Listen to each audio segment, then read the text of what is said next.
Wholesalers, we have a problem. We don't know how to accurately calculate entry fee. Entry fee is the cost to get into a real estate deal. It's the cash out of your pocket to buy a property. But here, check out all the confusion. Here we are in Pace Morby's creative real estate group, and people post creative finance deals here all the time. Subject to deals, seller finance deals, deals that they are trying to wholesale. So I'm going to give you some examples. Billy here posts a beautiful property, and he says that the cash to close is $45,000 plus closing costs. Okay, so cash to close, I guess, is another word for entry fee. The purchase price is $390,000 and the mortgage is $355,000. So that means that the cash to the seller is $35,000. Okay, that's right. His assignment fee is $10,000. So the entry fee, the cash to close, is $45,000.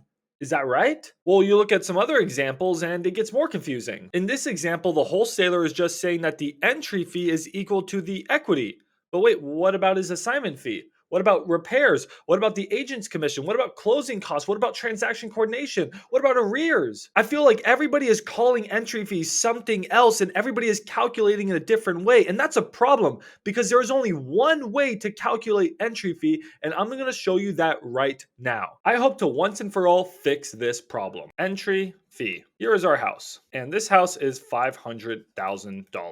If we were buying this house cash, for a second, we're not going to do subject to or seller finance. We're going to say we're going to buy this house cash. How much would our entry fee be? Well, for cash deals, we know that the down payment or the cash out of your pocket is the whole price, right? It's 100% of the purchase price. You're paying for the whole property in cash. So we have $500,000. Is that it? Is that all it is? That's so easy. Well, there's a few more costs, right? We're going to call this, in quotations, down payment. But you also have other costs like closing costs. People abbreviate it CC. And closing costs is all the money that you pay title and escrow to just close your real estate transaction. And it's a few percent of the purchase price usually. In this case, maybe it's, $5,000, right? Let's just say it's $5,000. It's going to depend on your state, your location. But let's just say there was a listing agent in this transaction and we paid the listing agent commission out of our pocket as the buyer. The buyer paid the listing agent fees. That usually doesn't happen, but sometimes in real estate investment deals, that does happen to help close a deal. So the agent, they were paid 3% or $15,000. Okay, that has to be it. There can't be more fees in an entry fee, especially with a cash deal, right? Well, wrong. What if they got this deal from a wholesaler? You need to add your assignment fees. Whether you are the person wholesaling it or whether you're the investor buying it, you need to add the assignment fees to an entry fee. So, assignment. That's how much money the wholesaler is making. Let's say on this deal, the wholesaler is also making $15,000. Man, okay, our entry fee is at 500 plus 5 plus 15 plus 15. Whoa, now we're at 535,000. This can't be any more money, right? Well, wrong. Come on, guys. We have to add repairs. This is something that nobody ever adds, and it's part of your entry fee. Now, let me make something clear. Usually the repairs should be for long-term rental repairs, LTR. Pretty much if you're buying this house and it's not in livable condition, it's not in rentable condition, you need to say, hey, we're going to have to spend, maybe 20 or 30 or 40 or $50,000 to bring this up to a condition in which I can rent it out as a long-term rental. And doggone it, that's part of your entry fee and nobody ever adds it. I will fight to the death on that point. That's part of your entry fee. I don't care what anyone says. That's part of your entry fee. So you have to include that. You have to. Let's say it's $40,000.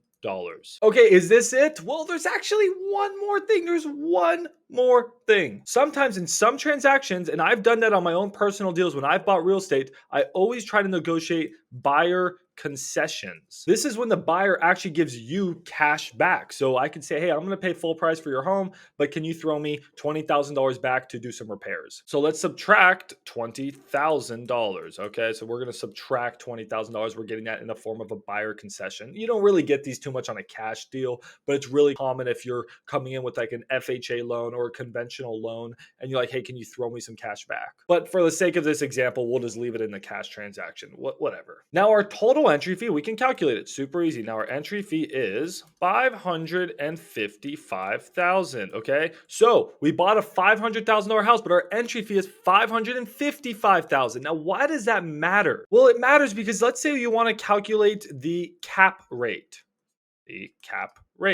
You want to calculate how much money you're making. Cap rate's similar to like cash on cash return. We talk about that all the time. We'll get there in a second.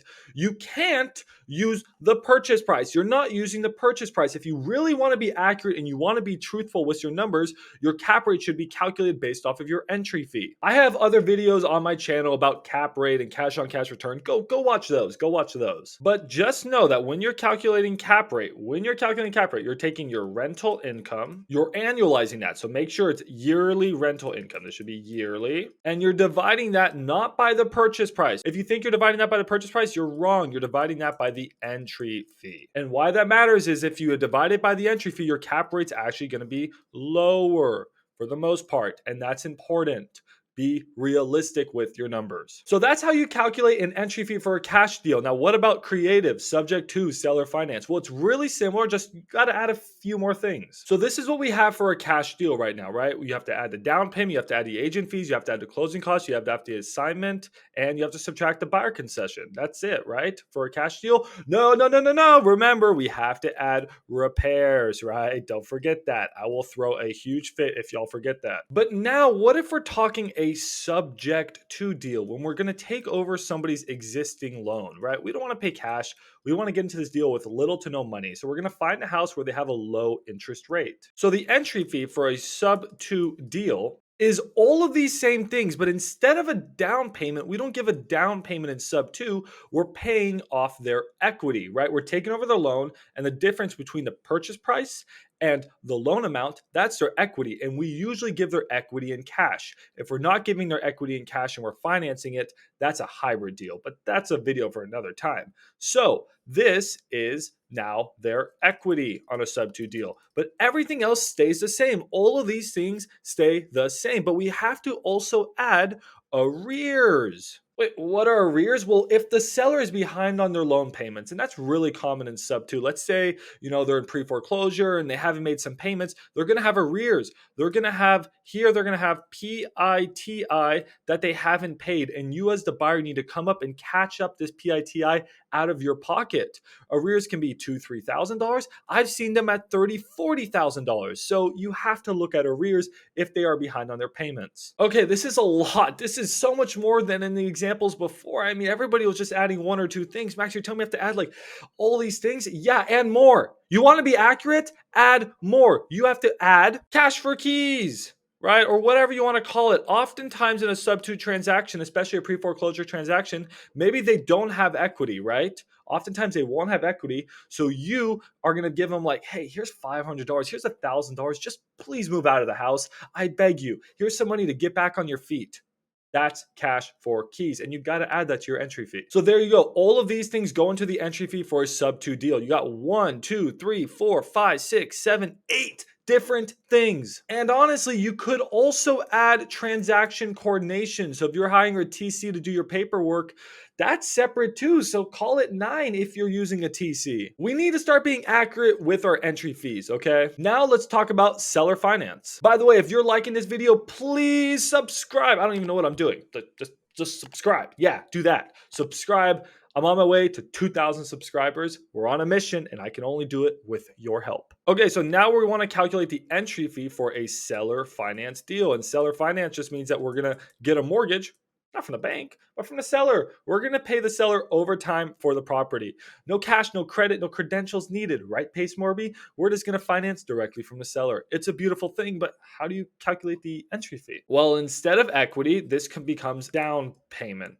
Again, this becomes down payment again. And in a seller finance transaction, you're not going to see arrears. So we don't have to worry about arrears. And also, you don't really need to worry about cash for keys. And that's it. That's literally it. It's super easy. So once you know how to do subject to, seller finance is even easier. So learn how to do cash, learn how to do sub to, and then seller finance is super easy. Just you're going to have to learn the differences between down payment and paying off their equity. But the more you do this, the more you practice, the more you'll learn all of that. So this is how you accurately calculate entry fee. And I want all of you to start doing this when you are wholesaling a deal or when you're presenting a deal to an investor. You're going to come across a lot more serious. Investors are going to respect you a lot more for not fudging the numbers. And let me show you real quick as a bonus on how you calculate the cash on cash return accurately. So we talked about the cap rate, but in a creative deal, what you care about is the COC.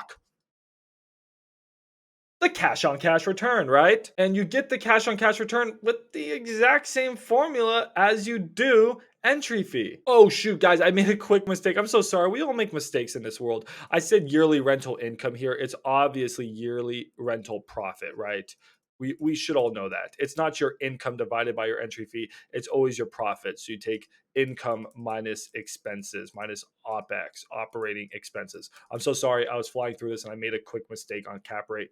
Please, please, please don't kill me in the comments. Or kill me in the comments because I shouldn't have made that mistake. I'm sorry. But anyways, for cash on cash return, all you're going to do is do the same thing. You take your yearly profit, but the profit's calculated a little bit differently, right? So we're going to take rent minus OPEX, which is your operating expenses, your monthly expenses, taxes, insurance, maintenance, management, all capital expenditures, all that fun stuff. I don't know, cleaning fees, all that stuff. You got to subtract your debt servicing costs, the cost of your subject to loan or your seller finance loan.